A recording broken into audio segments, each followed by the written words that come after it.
요한계시록 21장 9절에서 22장 5절까지는 사실 엄밀하게 얘기한다면 21장 1절에서 9절을 다시 반복하고 자세히 드러내는 역할을 하는 겁니다. 그럼 21장 1절에서 8절은 그러니까 21장 1절에서 22장 5절은 무엇을 의미하냐면 그 전에 20장 마지막에 나왔던 것처럼 마지막 심판, 최후의 심판이 있고 난 다음 심판 이후에 최종적인 마지막 심판이 있고 난 다음에 어떤 상태가 되느냐의 문제를 우리에게 보여주고 있는 겁니다. 우리는 지난번에도 말씀드린 것처럼 심판 자체를 우리는 늘 사실 어느 정도 알고 있습니다. 대표적으로 우리 인생에 관한 마지막 때를 우리는 알고 있죠.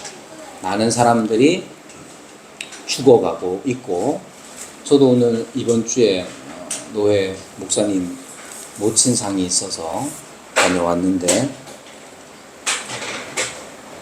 돌아가신 분이 또 저희 어머니랑 비슷한 연배의 분이시기도 하니까 이런 날이 나에게도 얼마 남지 않았구나 하는 생각이 어머니의 상을 치를 날도 가까이 있을 뿐만 아니라 나도 돌아보면 산 만큼 더 살 수 있을지는 잘 모르잖아요. 그러니까 어떻게 보면 제가 늘 우리 애들한테 농담 삼아 아빠는 123세까지 살 거야 라고 말하지만 실제로 그걸 굳게 믿는 게 아닙니다. 내일이라도 우리는 생을 달리할 수 있는 것이죠. 자, 어쨌든 우리는 본능적으로 마지막이 있다는 사실을 잘 압니다.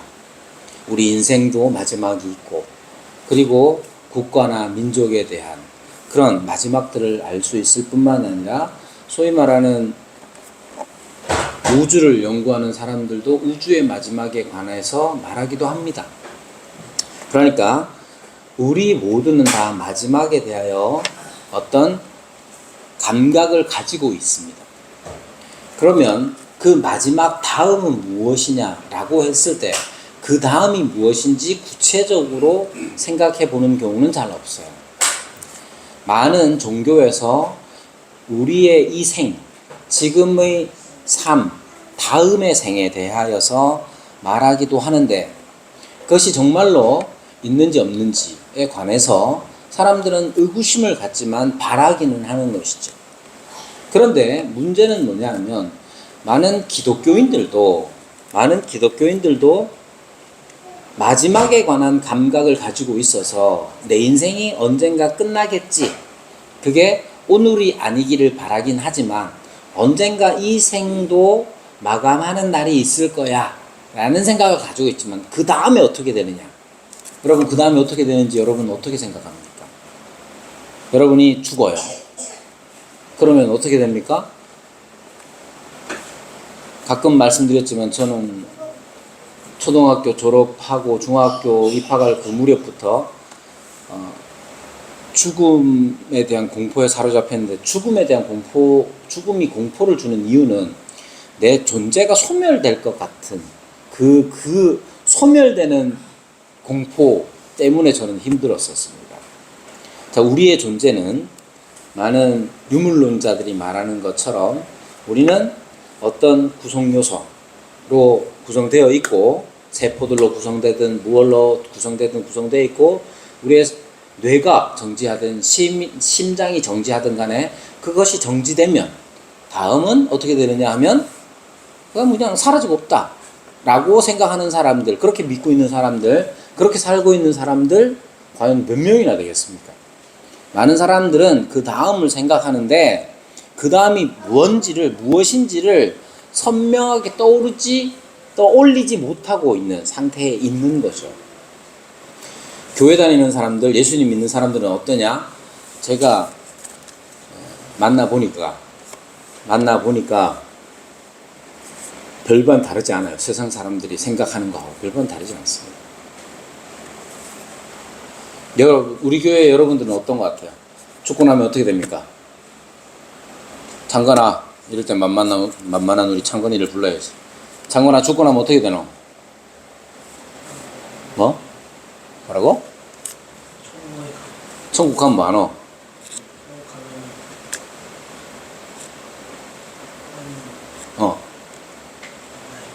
만남 좋나? 뭐가 좋노? 하나님 만나서 좋아요. 며칠 동안 좋을까요? 며칠 동안. 그래. 내하고 만나면 좋나 안 좋나? 좋아요. 좋지. 우리 집에 가 살자. 뭐 봐.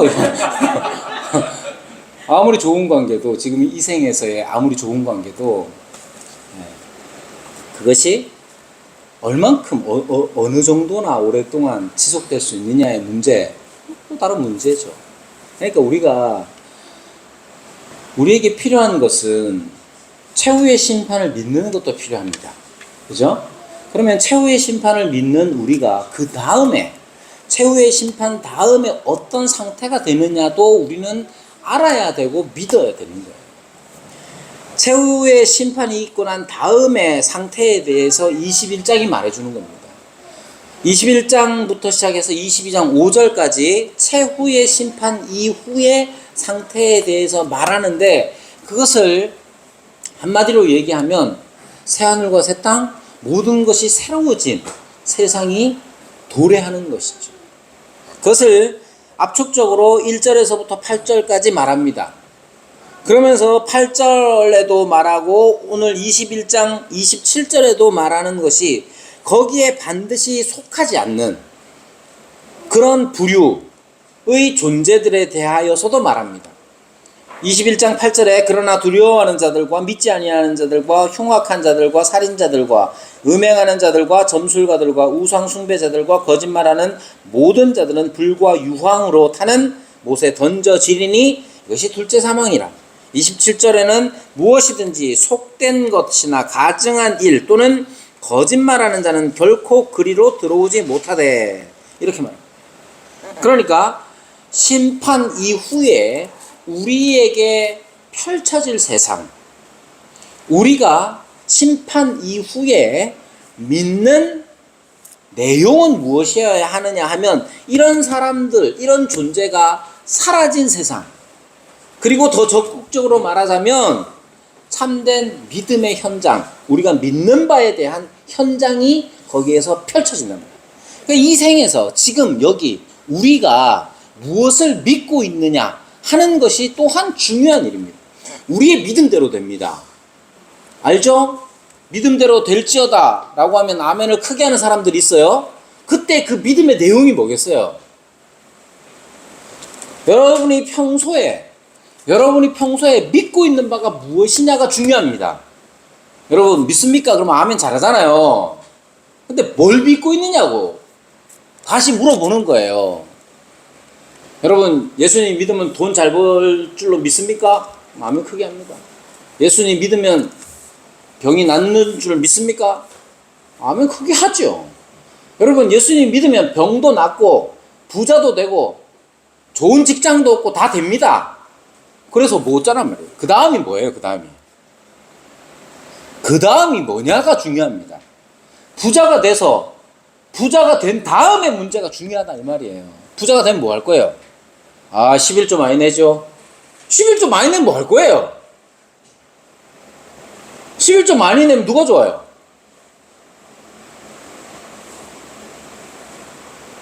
11조를 여러분들이 부자가 돼서 11조를 많이 내면 무엇에 좋으냐에 대한 믿음이 있어야 되는 거예요. 실제로 제가 아는 장로님이 11조를 2천만 원씩 했습니다. 대단하죠? 그러니까 이분은 두려움이 없습니다. 그래가지고 그냥 아무거나 다 합니다. 교회 짓는 것도 두렵지 않습니다. 그분은 막 자기 11조 내가지고 자기 아들 교회도 예배당도 딱 지어주고 이런단 말이에요. 그래서요. 그게 얼만큼의 가치가 있느냐가 중요하죠. 그 가치가 없다는 얘기가 아니에요. 그 안에 담긴 자기의 믿음이 중요한 거예요. 우리의 믿음대로 되는 겁니다. 근데 문제는 뭐냐면 최후의 심판이라는 것을 거치면서 펼쳐질 세상은 우리가 갖고 있는 믿음대로 되느냐?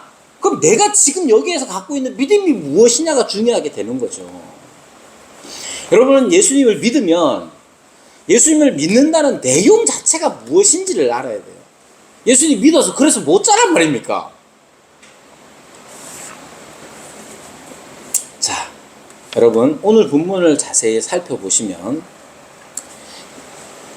다른 게 있는 게 아니에요. 우리가 최후의 심판 이후에 펼쳐질 세상이라는 것의 핵심은 어디에 있느냐 하면 하나님의 임재, 하나님이 그들과 함께 하시다, 하나님이 그들과 함께 하신다는 것이 가장 중요하고 충만한 것입니다. 여기에 보면 오늘 거룩한 성 예루살렘에 대해서 말합니다. 오늘의 본문의 내용들은 거룩한 성 예루살렘에 관한 내용이에요. 그러면 거룩한 성 예루살렘이 뭐냐? 일단 9절부터 보면 거룩한 성이 등장하는 내용이 나옵니다. 거룩한 성이 최초로 등장을 합니다. 21장 9절에서 14절에 보면 거룩한 성의 그 등장이 나오고 15절에서부터 17절까지를 보면 그 성을 측량하는 게 나옵니다. 측량합니다. 그리고 21장 18절부터 21절을 보면 그 성이 무엇으로 되어 있느냐? 무엇으로 되어 있느냐? 재료에 관한 문제가 나오죠.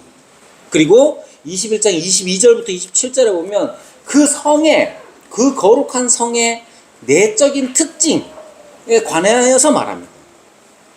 그리고 22장 우리가 읽었던 말씀 22장 1절에서부터 5절에 보면 하나님의 임재의 상징을 표현하고 있는 겁니다. 이 거룩한 성이 등장하고 이 거룩한 성을 측량하고 이 거룩한 성의 재료가 무엇이고 이 거룩한 성의 내적인 특징이 무엇이고 이 거룩한 성이 결정적으로 중요한 게 뭐냐? 하나님의 임재라는 사실을 가르칩니다. 그러니까 그 거룩한 성이 그러면 뭐냐 하면 21장 2절부터 보십시오. 21장 2절부터 보면 자, 21장 1절부터 보시면 또 내가 새 하늘과 새 땅을 보니 처음 하늘과 처음 땅이 없어졌고 바다도 다시 있지 않더라. 내가 봄에 거룩한 성 새 예루살렘이 하나님께로부터 하늘에서 내려오니 그 준비한 것이 신부가 남편을 위하여 단장한 것 같더라. 거룩한 성은 정체가 뭐냐 하면 갑자기 막 성이 여러분 그 SF 영화에 보면 무슨 그 외계인의 그 우주선 커다란 게 막 쫙 내려오듯이 그래 내려오는 게 아니고 이 거룩한 성은 신부라고 표현합니다. 신부. 그리고 9절 한번 보십시오. 9절에 보면 7 대접을 가지고 마지막 7 재앙을 담은 7 천사 중 하나가 나와서 내게 말하여 이르되 이리 오라. 내가 신부 곧 어린 양의 아내를 네게 보이리라.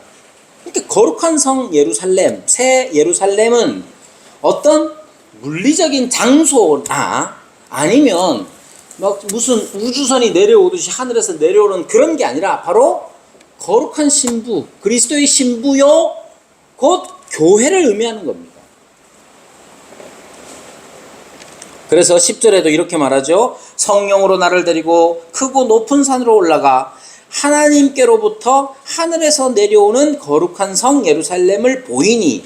그러니까 9절에서 신부 곧 어린 양의 아내를 네게 보이리라 했는데 그 어린 양의 아내가 무엇이냐면 거룩한 성 예루살렘이라고 말하는 거예요. 그러니까 거룩한 성 새 예루살렘은 교회를 의미합니다. 교회를. 그러니까 여러분 우리가 최후의 심판을 믿으며 살아가는 우리가 최후의 심판 이후에 펼쳐질 하나님께서 약속하시고 계시하신 것이 무엇이냐? 우리가 죽음 이후에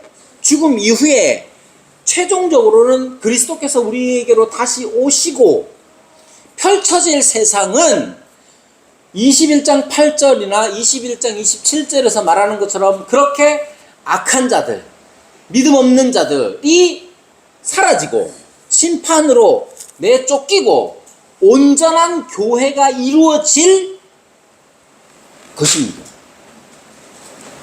여러분, 21장부터의 내용은 온전해진 완전한 교회에 대한 거예요. 그럼 언제 이루어지느냐? 최후의 심판 다음에 이루어집니다. 지금 지상의 교회는 어떻습니까? 요한계시록 1장에서부터 3장까지 보면 거기에 7교회가 나오잖아요. 7교회 중에 온전하다고 말할 수 있는 교회가 얼마나 있느냐? 책망이 없는 교회는 딱 2교회밖에 없지요. 나머지는 어떻습니까? 어떤 경우는 사단의 회당이라는 표현도 써가면서 책망합니다. 지상의 교회는, 현실의 교회는 그렇습니다. 현실의 교회가 그렇다 하는 말은, 현실의 교회는 지금 21장에 표현되어 있는 이러한 완전한 교회, 온전한 교회, 새하늘과 새 땅, 거룩한 성 새 예루살렘과 같지는 않아요. 그래서 이 땅의 교회는, 지금 그의 나라 교회는 완전하거나 온전하지 않지만 완전함을 위하여 나아가는 교회, 완전함을 바라보면서 지금 계속해서 우리의 불안하고 불완전한 것과 싸우는 교회가 그의 나라 교회예요. 그래서 우리 교회는 때때로 책망을 받기도 하고, 그의 나라 교회는 때때로 칭찬을 받기도 하면서 지금 이 세상을 살아나가는 거예요.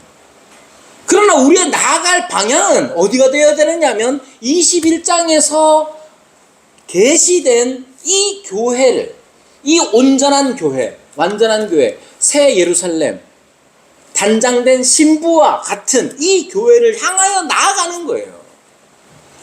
요한계시록에 이 계시의 말씀을 주신 이유도 거기에 있어요. 현실의 교회에서는 우리는 어렵습니다. 현실의 교회가 쉬운 경우는 어떤 경우냐 하면, 그냥 세상을 따라가서 다 같이 교회, 그의 나라 교회가 다 같이 목사든 장로든 집사든 누구든 간에 다 같이 세상에서 흘러가는 대로 흘러가면 불편한 게 없습니다. 왜 나가서도 그렇고 여기서도 그렇고 똑같아요. 그러니까 뭐 갑자기 냉탕에 들어갔다가 온탕에 들어가면 어휴 힘들죠.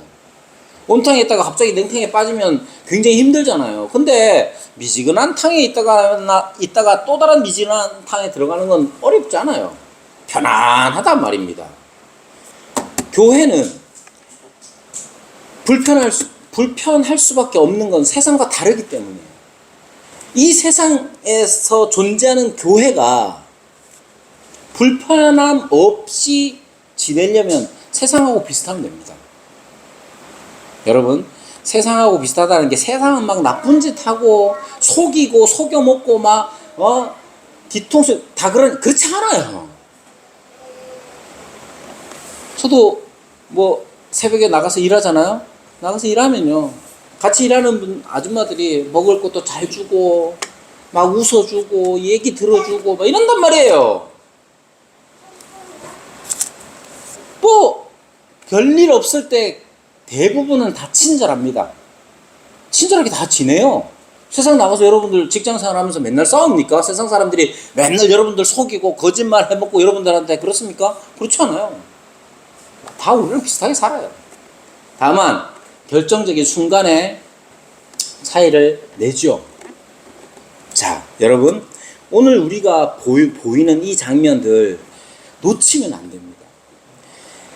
막 할 말이 엄청 많지만 자세하게 다루면 다룰수록 여러분들은 주무시기 때문에 자세히 안 다룹니다. 그래서 여러분 중요한 메시지들만 추려보면 이렇습니다. 여기에서 나오는 9절에서부터 14절 한번, 9절에서부터 14절 우리가 아까 듣지 않았으니까 한번 읽어봅시다. 듣는 마음으로 한번 같이 읽어보겠습니다. 시작.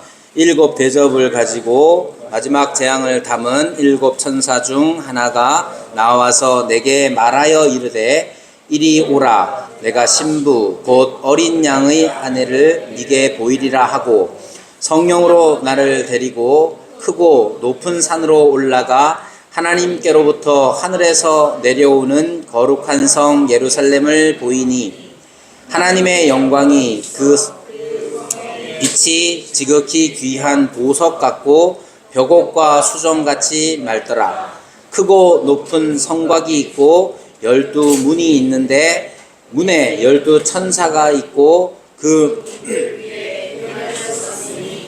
이스라엘 자손 12지파의 이름들이라. 동쪽의 세 문, 북쪽의 세 문, 남쪽의 세 문, 서쪽의 세 문이니 그 성의 성곽에는 12기초석이 있고 그 위에는 어린 양의 12사도의 12 이름이 있더라. 여기에서 나타내는 게 뭐냐면 지금 이 구절에서 강조되는 게 뭐냐 하면 성곽, 성문 이런 것들이잖아요. 성곽과 성문. 여러분들 고대에 이 성곽과 성문을 가지고 있는 그 안에 살아가는 사람들의 안전함이라는 걸 생각해 보십시오. 지금 여기에서 강조하는 건 그거예요. 이제 마지막 심판 이후에 펼쳐질 새 세상은 어떠하냐 했을 때 거기는 완전한 공동체가 세워진다는 거예요. 근데 그 공동체의 특징, 공동체에 속하는 자들이 누구냐 하면 구속받은 자들, 구원받아서 하나님의 편에 선 자들, 하나님께 속한 자들이 그 안전한 성의 공동체원이 된다는 거예요. 간단하게 얘기하면 그겁니다. 그러니까 우리가 최후의 심판이 있고 난 다음에 어떤 세상이 펼쳐지느냐, 최후의 심판이 있고 난 다음에 어떤 세상이 펼쳐지느냐 하면 하나님의 영광스러운 임재로 구원받은 자들이 이루는 완전한 공동체가 거기에 세워진다는 거예요. 여러분, 교회를 다니는데 교회가 여러분 예수님 믿고 있는 사람들이 누릴 수 있는 가장 큰 복 중에 하나가 뭐냐면 좋은 교회를 만나는 거예요.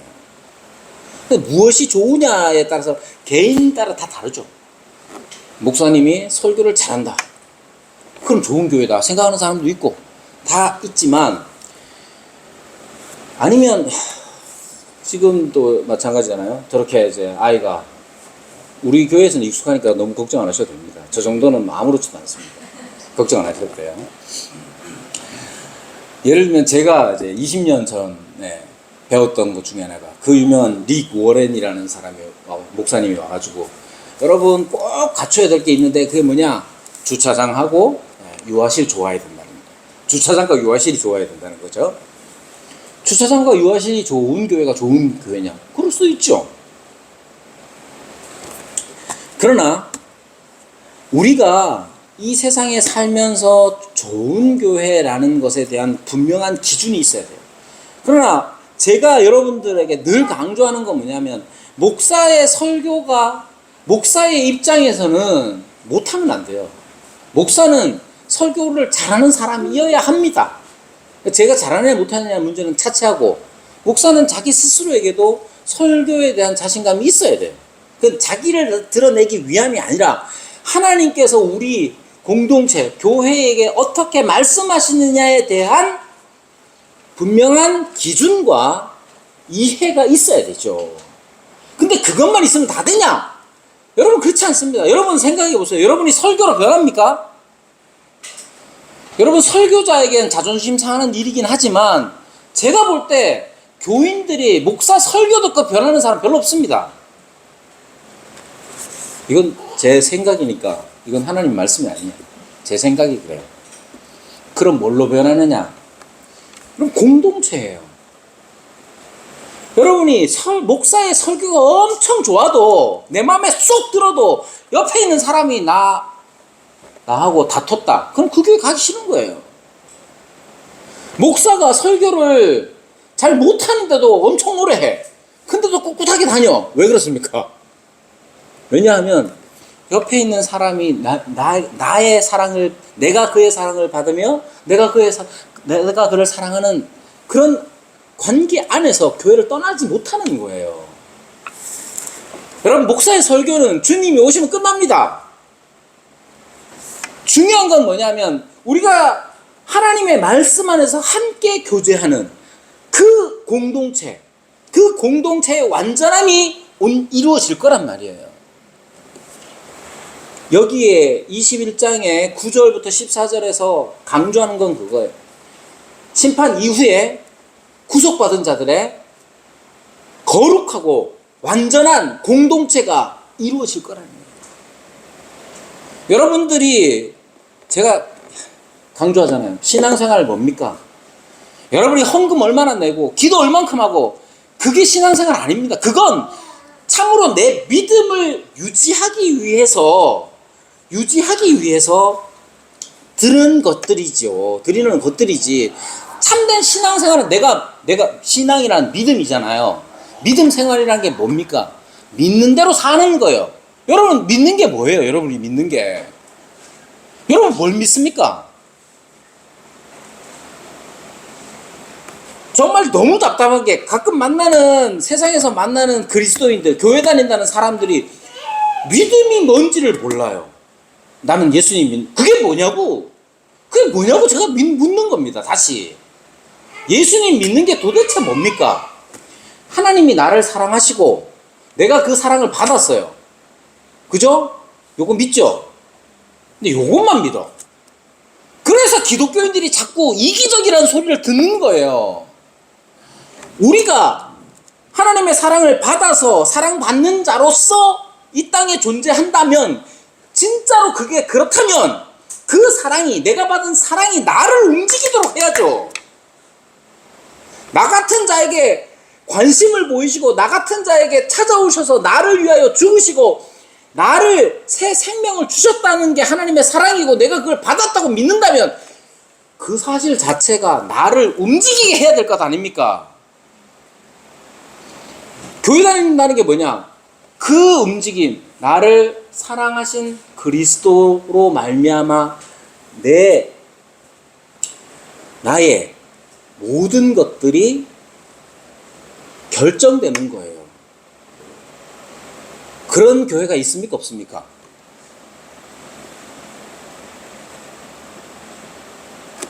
우리 교회라고 얘기를 해줬어야 되는데 우리 교회도 엄청 많이 부족하죠. 그런데 그런 공동체가 곧 우리에게 임할 겁니다. 어떻게 해요? 주님이 오시는 날에 이루어질 겁니다. 그래서 우리는 주님 오시기를 그렇게 간절히 바라는 거예요.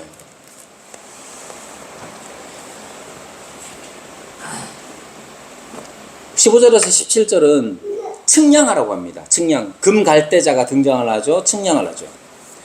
이것은 무엇을 의미하느냐면, 하나님께서 임재하시는, 이 거룩한 성의 가장 중요한 특징은 하나님의 임재입니다.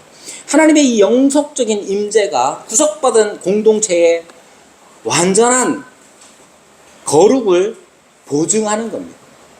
즉 금갈대자로 측량하는 것은 성의 안전을 나타내는 것이죠. 지금 현재는 11장 2절에서 말씀하시는 것처럼 성전 바깥마당은 측량하지 말고 그냥 두라. 이것은 이방인에게 주었은 즉 그들이 거룩한 성을 42달 동안 짓밟으리라.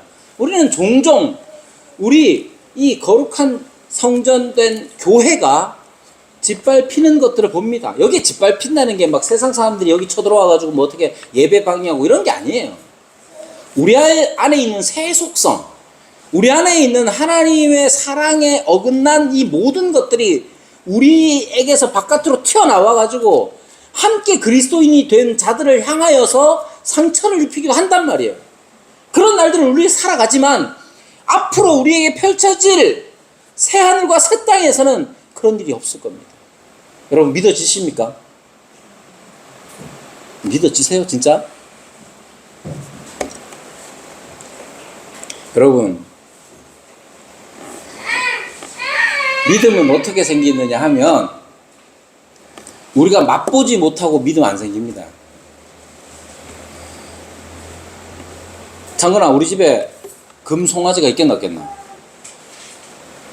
없지? 잘하네. 어떻게 그런 믿음을 가지고 있지? 목사님 보니까 목사님 맨날 쪼매난 빨간 모닝 타고 다니고 이러는데 무슨 금송아지가 있겠노, 맞지? 그런 거예요. 여러분, 온전한 공동체, 온전한 구속받은 공동체가 생기겠어요? 우리가 앞에 펼쳐질 수 있어요? 여기에서, 지금 여기에서 맛보지 않으면 이루어지지 않아요. 여러분, 그런 믿음 생기기 어렵습니다. 교회는 그래서 중요한 겁니다. 자, 그 다음에 22절에서 27절에 보면 거룩한 성의 내적인 특징들이 나타납니다. 가장 핵심적인 거, 그 안에 표현이 이렇습니다. 22절에 보면 거기에 없는 게 있는데 뭐냐? 성전이 없대요. 생각해보세요. 예루살렘이 왜 거룩한 성이냐 하면 성전이 그 도성에 있기 때문에 거룩한 성이라고 불리는 거예요. 그런데 하늘에서 내려온다는 그 거룩한 성 예루살렘은 거기에 성전이 없어요. 왜 없겠어요? 하나님의 거룩한 임재가 그 성의 본질이기 때문에 그렇습니다. 그래서 나타내는 게 이거예요. 하나님과 어린 양의 영광스러운 임재가 영원히 될 거라 하는 것을 가르치고 있는 겁니다. 거기에 배제되는 사람들이 분명히 있습니다. 그거 놓치지 마세요. 그러니까 우리는 늘상 이 싸움을 해 나가야 되는 거예요. 여러분, 지금 이 땅에서도 마찬가지입니다. 하나님의 거룩한 임재에 대한 갈급함이 우리에게 있어야 돼요. 여러분, 하나님의 임재가 뭐냐? 느낌적으로 생각하시지 말고 하나님의 임재는 하나님이 지금 여기에 계셔서 우리를 다스리는 분이라는 분명한 인식이 필요한 겁니다. 하나님이 여기 계셔서, 제가 우리 아들들 있을 때, 어릴 때 우리 아들들이 이 여동생들을 자주 장난스럽게 괴롭히잖아요. 좀 크고 난 다음에 문제가 뭐냐면 아빠가 있는데도 막 괴롭혀요. 근데 어릴 때는 아빠가 있으면 괴롭히고 싶은 욕망을 억누릅니다. 딱 괴롭히려고 하는데 아빠가 딱 보고 있으면 못 괴롭혀요. 그러면 막내 같은 경우는 아빠가 있으면 괴롭히려고 한다. 큰오빠 약을 한번 올리고 아빠 뒤로 딱 숨으면 안전합니다. 그럼 큰오빠는 어떻게 되느냐? 저거를 어떻게 하고 싶은데 아빠가 있어서 못한단 말이에요. 여러분, 하나님의 임재는 거기와 가깝습니다. 하나님의 임재가 있으면 우리 기분이 좋죠. 감사하고 사랑도 넘치죠. 그래서요, 그 다음이 중요해요. 그 다음에 하나님이 여기 우리와 함께 계시니까 내 마음대로 하지 말고 하나님이 하라는 대로 하세요. 천국이 좋은 이유는 뭐냐면 그거예요. 하나님이 하라고 하는 대로 해야 되는데 잘 안 돼. 왜? 내 욕심, 내 욕망, 내 욕구 때문에 그게 부딪혀서 가끔 하나님이 하라는 거 그냥 냅두고 자기 마음대로 한단 말이에요. 그러면서 후회해요. 나중에. 하나님이 그렇게 원하셨는데 난 못했구나. 근데 거룩한 성에는 그런 게 없다는 거예요. 왜? 하나님의 임재가 완전했기 때문에. 그리고 마지막으로 22장 1절에서 5절은 그 거룩한 성의 참된 영광이 무엇이냐를 다시 가르쳐 줍니다. 그것은 백성들과 함께 하시는 영광스러운 하나님의 완성된 임재 때문에 저주가 없는 거예요. 하나님의 영광을 찬송하고 또 하나님의 영광을 반사하는, 여기에 보면 여기에 우리 앞에 이 본문에 나오는 것들 중에 특징 중에 하나가 뭐냐면 진주를 비롯해서 온갖 보석들에 관한 얘기들입니다. 그것이 빛을 발하는, 보석이란 뭐냐면 빛이 나는 게 바로 보석이잖아요. 천국에서 이렇게 보석이 사용되는 것, 보석을 상징적으로 사용하는 까닭은 뭐냐면 각각 빛난다는 거예요. 근데 그 빛이 자체 발광이 아니에요. 그것은 하나님의 임재로 말미암는 반사의 빛이라는 것을 아셔야 됩니다.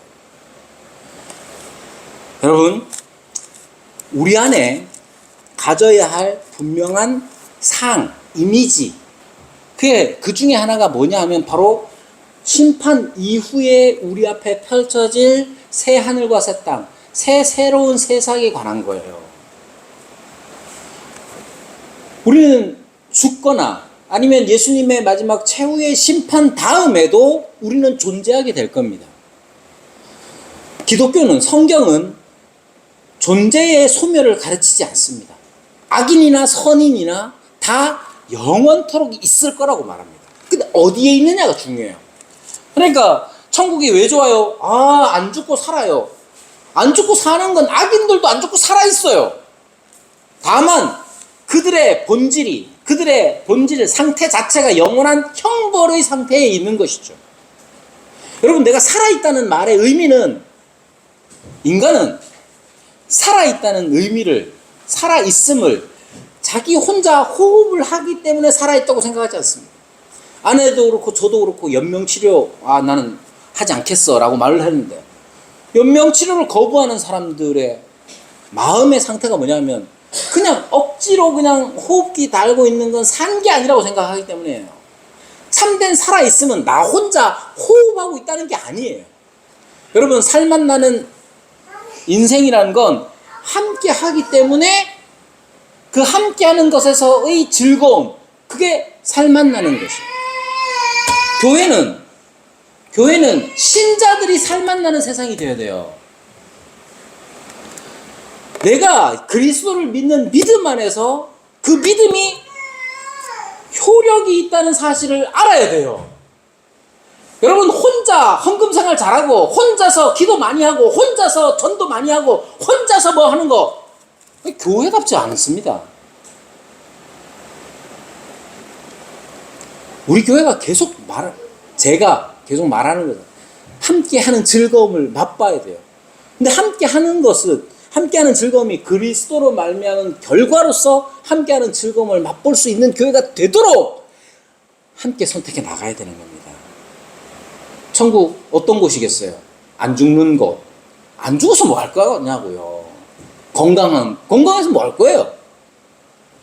그럼 건강하면 혼자 낚시하러 가죠. 낚시해갖고 반겨주는 사람 아무도 없으면 그게 천국이 있습니까? 그러니까 지금 여기 우리 교회, 지금 여기 그의 나라 교회에서부터 함께하는 게 뭔지를 고민해야 돼요. 그러니까 예배 시간에만 딱 오고 그러지 마요. 내가 이런 말 잘 안 하잖아요. 제가 이런 말 잘 안 합니다. 여러분, 함께하는 게 귀찮거나 함께 먹는 게 그게 낭비하는 거냐? 여러분, 그렇게 생각하지 마세요. 함께 하면서 그리스도를 닮아가는 거, 그게 교회의 역할이에요. 천국에서 뭐 하겠어요? 여러분, 영원토록 살아야 된대요. 천국에서 영원토록 천국에서 살면 지겹겠어요? 안 지겹겠어요? 안 지겨울 수 있는 방법은 뭐냐 하면 만남 자체에 대해서 즐거워할 수 있으면 영원토록 살 수 있죠.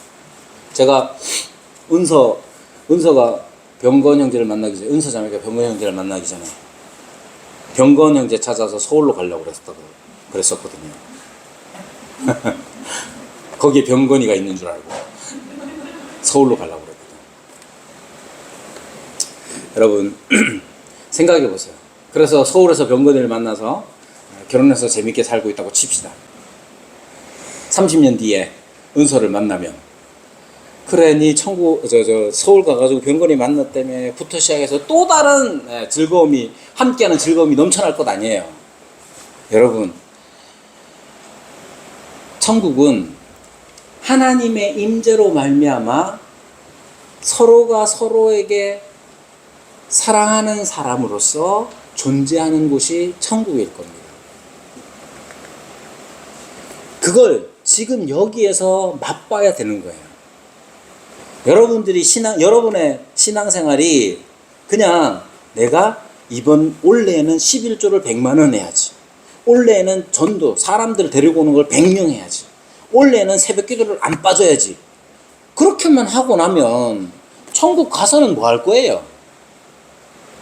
그것도 필요한 일이에요. 11조를 하든 뭐 기도를 하든 다 필요해요. 그 무엇을 위해서 필요하냐 했을 때 우리를 하나 되게 하신 것, 성령으로 하나 되게 하신 것을 힘써 지켜나가게 하기 위해서 그런 일들이 필요한 거죠. 천국은 그런 곳입니다. 지금 여기에서 천국을 맛보는 삶을 사는 거, 그게 필요한 거예요.